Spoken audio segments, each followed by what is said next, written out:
कह सकते हैं कि राजा हरिश्चंद्र बनने का ये अच्छा परिणाम मिल रहा है हम लोगों को। आप सबको और पूरे देश को पता है कि मांझी और सहनी के दम पर सरकार है, सरकार बना और हम लोगों के पास अनेकों ऑफर आया कि मंत्री बन जाइए, सबको बना दीजिए, आप डिप्टी सीएम बन जाइए, ये ले लीजिए, वो ले लीजिए। कई तरह का हमको और मांझी जी को ऑफर हमेशा लोगों ने देते रहा, लेकिन हम लोगों ने ईमानदारी से एनडीए समझा और ईमानदारी से एनडीए में हम लोगों ने रहा और काम करते रहे ईमानदारी से, और आगे भी उम्मीद करते हैं कि करेंगे ईमानदारी से। और एक राजा हरिश्चंद्र का जो होता है कि हम बने लेकिन अगला उसको नहीं मान रहे, तो वो खैर उनकी बात है। वो जो सोच रहे हैं, हर एक बड़ा आदमी कमजोर आदमी को फिक्र नहीं करता है। तो जेडीयू बीजेपी को लगता है कि वो बहुत बड़ा ताकतफुल व्यक्ति है, उनकी पार्टी बड़ा है, तो वो जो निर्णय ले रहे हैं वो सही है। तो मुझे लगता है ठीक है, उन्होंने जो उनको निर्णय लेना था वो ले लिए हैं। अभी हमारी पार्टी हमने भी निर्णय ले लिया है कि 24 जगह अपने दम पर चुनाव लड़ेंगे, 2400 सीट पर। आने वाले समय में कुछ इस पे चर्चा होगा और भी कुछ साथी है जो साथ ले आना चाहेंगे, तो ऐसे लोग आएंगे, बट ये अभी क्लियर नहीं है। लेकिन ये क्लियर हो गया कि 24 जगह अकेले अपने दम पर चुनाव लड़ेंगे और मजबूती से लड़ा जाएगा संघर्ष। तो ये कहा जाए मुकेश जी कि मतलब 24 जगह आप एनडीए के खिलाफ भी कैंडिडेट देंगे? एनडीए के खिलाफ नहीं देंगे, हमारी पार्टी स्वतंत्र है।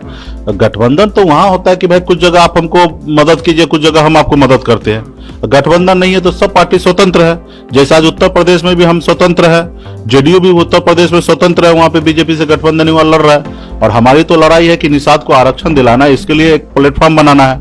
आज बिहार में खून पसीना बहाकर पूरे बिहार के निषाद मल्लाह का बेटा एक अपना एक अच्छा प्लेटफॉर्म बनाया है, और कुछ लोग चाहता है इस प्लेटफॉर्म को खत्म कर दे।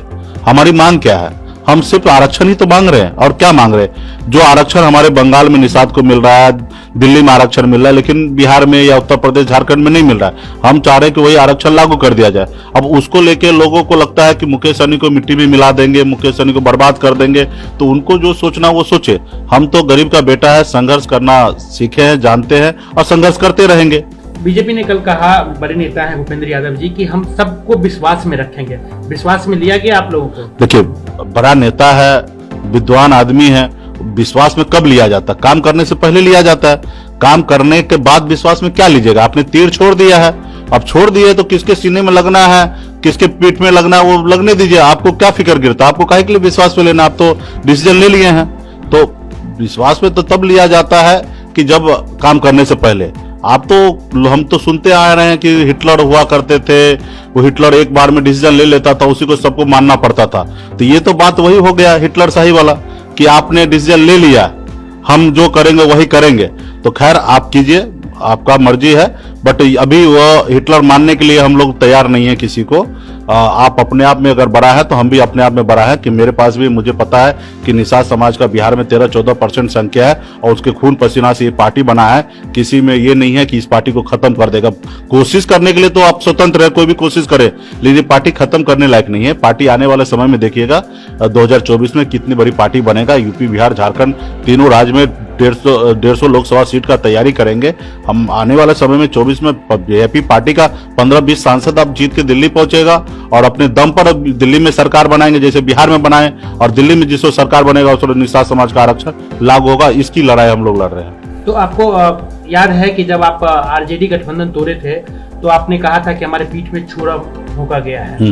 तो इस बार आपको किसने भोंका? बीजेपी ने भोंका या जेडीयू ने भोंका? क्योंकि आप गठबंधन के पार्ट, अगर आपको ना बुलाया गया, कल जो पीसी था उसमें आपकी तस्वीर या मांझी जी की तस्वीर थी, तो आप कहने के लिए जरूर उस पार्टी में है, लेकिन आप लोग की तो कोई पूछ नहीं है इवन की। सही ना, सही बात है ना, सही बात है। वो आज सोच रहा है कि बिहार का निषाद का वोट, मांझी का वोट हमारा जागीर है, हमको ऐसे मिल जाएगा, और वो चाहता है कि मांझी और सहनी को खत्म कर दे। तो उनका सोच है, और उसी तरीके से उन्होंने हमें इग्नोर कर रहा, हमें पार्टी गठबंधन से बाहर कर, एक हिसाब से मान लीजिए कि हमको बाहर कर दिया है। हमारी ईमानदारी है कि हम लोग दोनों आदमी बिहार के 12 करोड़ 13 करोड़ जनता पे ध्यान रखकर और सरकार के साथ हैं। अगर हम दोनों भी अगर अपनी बेईमानी करने लगेंगे तो सरकार नहीं रहेगा। लेकिन हम लोग बेईमानी करने वाले व्यक्ति नहीं है। मल्लाह का बेटा है, मांझी का बेटा है, ईमानदारी से हम लोग रहने वाले व्यक्ति है। ठीक है, कभी अच्छा काम करने के लिए संघर्ष करना पड़ता है। तो हम लोगों ने तो बचपन से संघर्ष करना सीखा है। जहां हजारों समस्या होता है वहीं पे हमारी जन्म हुआ है। उस समस्या को रोज हमने जी के महसूस करके मैं यहाँ तक पहुंचा हूँ। ये मान लीजिए एक तरह से उन्होंने जो कल वहाँ पोस्टर लगा था प्रेस कॉन्फ्रेंस में, उसमें आप लोग कहीं नहीं थे। जी, जी। ये मान लिया जाए कि मांझी जी, सहनी जी अब गठबंधन एनडीए के पार्ट नहीं है, वो निकाल दिए हैं, ये मान लीजिए। हाँ, तब तो आपको एमएलसी भी नहीं बनाएंगे वो आने वाले दिन में। उसका भी परवाह कहाँ है, उसका मुझे कोई परवाह नहीं है। उन्होंने वादा किया था चुनाव के समय में 11 सीट एक एमएलसी, वो वादा को उनको पूरा करेंगे तो भी धन्यवाद, नहीं करेंगे तो भी धन्यवाद। हम तो अपने वादा से मुकरने वाले व्यक्ति नहीं है, जिनको अपने वादा से मुकरना वो मुकरे। और मुझे इसका परवाह नहीं है कि कल एमएलसी रहेंगे कि नहीं रहेंगे, कल मंत्री रहेंगे कि नहीं रहेंगे। ये मंत्री पद आते जाते रहेगा, सरकार बनते रहेंगे, बिगड़ते रहेंगे, एमएलसी बनेंगे, बनाएंगे। मल्ला का बेटा वो बनने वाला नहीं, बनाने वाला आदमी बन चुका है। आज हमने बिहार में विधायक बनाया ना, कल तक हमारे समाज को दूसरे पार्टी वाले लोग विधायक बनाता था। आज बिहार में परिवर्तन हो गया ना कि निषाद का बेटा विधायक बनाया, तो आज हमारे पास मजबूती से कल कुर्सी रहेगा नहीं रहेगा मुझे उसका परवाह नहीं। कहा जा रहा है मुकेश जी की जो विधायक है वो भी आपके साथ नहीं है, जो 2 विधायक बचे हैं आपके वो दोनों बीजेपी के। देखिए लोग क्या कह रहे हैं, लोग क्या कह रहे हैं उसका मुझे परवाह नहीं है। 4 विधायक वीआईपी पार्टी का जीता, 1 का देहांत हो गया, 3 अभी है और तीनों पार्टी वीआईपी पार्टी के साथ मजबूती से है। लोग को जो बोलना है वो बोले, लोग को तोड़ना है तोड़ ले। उसको लगता है कि विधायक तोड़ के बड़ा आदमी बन जाए तो वो तोड़े, लेकिन हमारा विधायक टूटने वाला नहीं है और वो तोड़ ले। विधायक से पार्टी नहीं चलता है, पार्टी जो होता है ना उनके वोट और उनके कार्यकर्ता से चलता है। विधायक तो आते जाते रहेंगे, हर 5 साल में बनेंगे, बिगड़ेंगे, बनते रहेंगे। अब विधायक के ऊपर है कि किसके साथ रहना, कहां रहना है, ये विधायक के ऊपर भी है। तो विधायक तो हमें पूरा भरोसा है कि विधायक हमारे मजबूती से वीआईपी पार्टी के साथ। आज भी चुनाव आयोग की वेबसाइट पे जाइएगा तो विधायक दिखेंगे और उपचुनाव होगा तो निश्चित तौर पर उस पर भी हम लोग चुनाव लड़के जीत ही लेंगे। ठीक है, आप इतने बाद में आए, आपसे बहुत बाद में आए हैं पशुपति पारस जी। उनका कहना था उन्होंने 1 सीट भी ले लिया। हाँ। आज केंद्र में मंत्री भी हैं, सब कुछ है, आप इतने दिनों से साथ में हैं। इनका जवाब तो जीतन मांझी जी देंगे, मुझे इसका जवाब हम क्या देंगे। क्या मांझी जी भी नाराज हैं, आपको लग रहा है मांझी जी भी थक गए हैं? नहीं, इसका जवाब तो मांझी जी देंगे। मांझी जी नाराज है कि नहीं है, मांझी जी को जवाब देना कि पारस जी को 1 सीट दे दिया, मांझी जी को नहीं दिया। हम तो पहले से क्लियर कर दिया कि अगर बिहार में एनडीए है तो हिस्सा लगेगा तो वीआईपी पार्टी को भी हिस्सा मिले, और नहीं है एनडीए तो हम स्वतंत्र है 24 जगह लड़ने का। हमने कभी किसी के ऊपर दबाव नहीं दिया। जैसे हमने उत्तर प्रदेश में पहले से चुनाव लड़ने का निर्णय ले लिया कि 165 सीट पर लड़ेंगे, और आज हमने 80 सीट्स के ऊपर हमने नाम भी घोषणा कर दिया है, और 5वां 6वां 7वां चरण का कैंडिडेट शीघ्र ही हम लोग उसका भी नाम का घोषणा कर देंगे। तो हम तो लड़ाई लड़ने वाले हैं, लड़ाई लड़ रहे हैं। ठीक है, क्या नहीं लगता कि कहीं ना कहीं एक स्ट्रेटजी के तहत आपको जो एमएलसी का जो दिया गया, टेन्योर जो दिया गया, वो भी कहीं ना कहीं एक स्ट्रेटजी के थ्रू दिया गया, क्योंकि आपका अभी कुछ पॉलिटिकल पार्टी चाहता है कि वीआईपी खत्म कर दे, और अभी हाल फिलहाल में आपने सुना भी था, मिट्टी में मिला देंगे, खत्म कर देंगे, योगी मोदी जय नहीं बोलेगा तो सर्वनाश कर देंगे। तो ये तो उनकी बोल है और ये चाहते भी हैं, लेकिन हम तो बिहार में 1.25 करोड़ निषाद का बेटा आशीर्वाद दे रहा है और साथ में है, और जिसके पास 1.25 करोड़ निषाद का बेटा हो उसको दुनिया में कौन ताकत है कि उसको टच कर दे। तो सोचने के लिए सब स्वतंत्र हैं, लेकिन हम मजबूती से लड़े हैं और लड़ते रहेंगे। आने वाले दिन में माना जाए जिस तरीके से आप दोनों नाराज हैं, सरकार चल पाएगी बिहार में? भाई देखिए, हम सरकार के साथ तो ईमानदारी से हैं। कल भी राजा हरिश्चंद्र बने थे, आज भी बने हैं और आगे भी उम्मीद करते हैं कि बने रहे। लेकिन एक व्यक्ति को अपमान करने का भी एक लिमिट होना चाहिए, सीमा होगा। आज इससे पहले भी राज्यपाल कोटा से 12 को एमएलसी बनाया गया, लेकिन उस समय में क्या हुआ, हमारा भी हक बनता था, हिस्सेदारी होता था। हम लोगों ने इंटरनल जाहिर भी किया, लेकिन लोगों ने नहीं बनाया। लेकिन हमने छोड़ दिया कि चलो बड़ा भाई है, बड़ा दल है, अपने मन से डिसीजन ले लिया है। जबकि अब बताइए कि सरकार हम लोगों के सहयोग से बना, तो हमने राज्यपाल कोटा से बना, और जब राज्यपाल कोटा से बना तो उसमें हमारा अधिकार बनता था, लेकिन हमको और मांझी जी को नहीं दिया, हमने चुप हो गया। तो उसका अगर फायदा फिर से उठा रहे, अब भविष्य में भी उठाते रहेंगे, तो एक लिमिट है हम लोगों को भी कोई भी चीज को सहने का।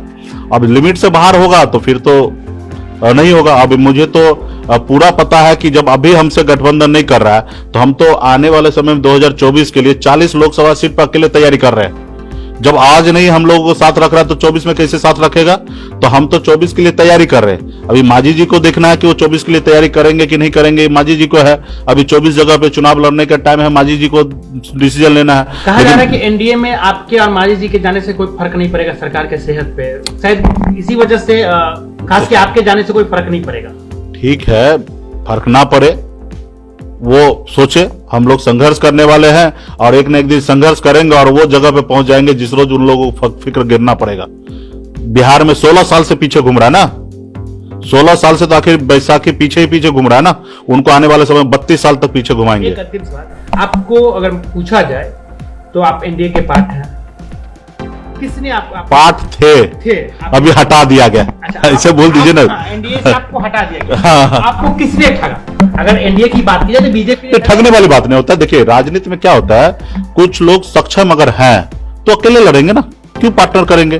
तो बीजेपी जेडीयू अपने आप में सक्षम महसूस कर रहा है कि हम अकेले लड़के जीत लेंगे, तो वो मुझे लगता है कि वो सही सोच रहे हैं। अब मुझे भी लगता है कि मैं भी सक्षम हूं अकेले अपने दम पर सबको टक्कर देने का, ठीक है, और जीत भी सकता हूं, तो मैं लड़ूंगा। अगर मैं सक्षम नहीं महसूस करूंगा तो हम 24 जगह नहीं लड़ेंगे चुनाव। अगर सक्षम अपने आप को महसूस कर रहा तो हम लड़ेंगे, भले परिणाम जो हो। तो उन लोग अगर सक्षम है अपने आप को, जेडीयू बीजेपी ही, और जीत सकता है तो सक्षम है, लड़ रहे हैं, उसको हम गलत नहीं मानेंगे, वो ठीक है। कहा जा रहा है कि 10 मार्च जो यूपी का चुनाव है उसके बाद कुछ बड़ा हो सकता है, ऐसा विपक्ष के नेता ने भी इंडिकेशन दिया है। तो क्या अगर ऐसा कुछ बड़ा होगा तो जिस तरीके से कहा जाए कि आपकी बेइज्जती की गई है या आपको जो भी कहा जाए, क्योंकि आपको कल नहीं बुलाया गया, अचानक अनाउंस कर दिया गया, तो क्या आप रहेंगे पार्टी या फिर चले जाएंगे उधर? नहीं, हम सरकार के साथ 12 करोड़ बिहार के जनता के साथ हमने वादा किया है कि एनडीए की सरकार बनाइए, हम बिहार में 19 लाख युवा को रोजगार देंगे और उसके लिए हम लोग माननीय मुख्यमंत्री श्री नीतीश कुमार जी के नेतृत्व में हमने सरकार बनाया है और हम चाहेंगे कि सरकार बना रहे, सरकार चले, 19 लाख युवा को रोजगार जो आपने वादा किया वो पूरा करे और उस वादा में हम भी हैं, वादा करने वाले व्यक्ति। हम वादा के साथ रहेंगे खड़ा कि ये वादा पूरा हो और ये भविष्य तय करेगा कि कौन लोग रखना है कि नहीं रखना है या जनता को वादा पूरा करना है कि नहीं पूरा करना है। हम तो जनता के साथ है। यानी आप एनडीए के पार्ट नहीं है लेकिन बाहर से समर्थन दे रहे हैं? हम सरकार में है, समर्थन दे रहे हैं, सरकार चला ही रहे ना, लेकिन एनडीए के पार्ट आप नहीं रहे। एनडीए मतलब क्या होता है, एनडीए मतलब सरकार के लिए है, बाकी जो नेक्स्ट चुनाव के लिए एनडीए मान लीजिए कि नहीं है तो शायद 24 में भी नहीं होगा, तो हम 24 के लिए भी अभी से तैयारी करने के लिए लग गए हैं, ठीक है। तो चुनाव एनडीए जो होता है ना वो सिर्फ चुनाव लड़ने के लिए होता है, उसके बाद सरकार चलने के लिए तो मुख्यमंत्री श्री नीतीश कुमार जी है या एनडीए नहीं है। एनडीए मतलब मुख्यमंत्री श्री नीतीश कुमार जी, और वो मुख्यमंत्री हैं और वो जो चाहेंगे वही होगा। वो कल जिस मंत्री को रखना चाहेंगे रखेंगे, जिस मंत्री को चाहेंगे नहीं रख रहे हैं वो नहीं रखेंगे। हाँ, सहयोग से सरकार बना हुआ है, ठीक है। कल अगर गठबंधन टूट जाती है, नीतीश जी अगर आरजेडी के साथ जाते हैं या फिर अलग से लड़ते हैं, तो आप बीजेपी के साथ जाएंगे या नीतीश कुमार के साथ जाएंगे? हम सरकार नीतीश कुमार जी के साथ है, जाएंगे मतलब नहीं, सरकार के साथ है। अब जाने के लिए तो वो तो उस समय में विचार किया जाएगा कि किधर जाना है, जिधर रास्ता रहेगा उधर जाया जाएगा, ठीक है। अभी वो तो उस समय सोचा जाएगा। हम सरकार के साथ है, नीतीश कुमार जी के साथ है। तेजस्वी यादव अब वो कुछ भी डिसीजन लेंगे तो जरूरी थोड़े कि वो डिसीजन हम लेंगे। हमारी पार्टी स्वतंत्र है, हमारी पार्टी अपना विचारधारा को लेकर चल रहा है। हमारी पार्टी निषाद आरक्षण की लड़ाई लड़ता है। हाँ, निषाद आरक्षण को अडॉप्ट कर ले जो लोग कि हम आपकी लड़ाई लड़ेंगे तो फिर उनके साथ चलेंगे। अगर हमारे लड़ाई को अगर कोई साथ नहीं लेके चलेगा तो फिर अब ऐसे लोगों के साथ तो हम भी नहीं चल सकते हैं।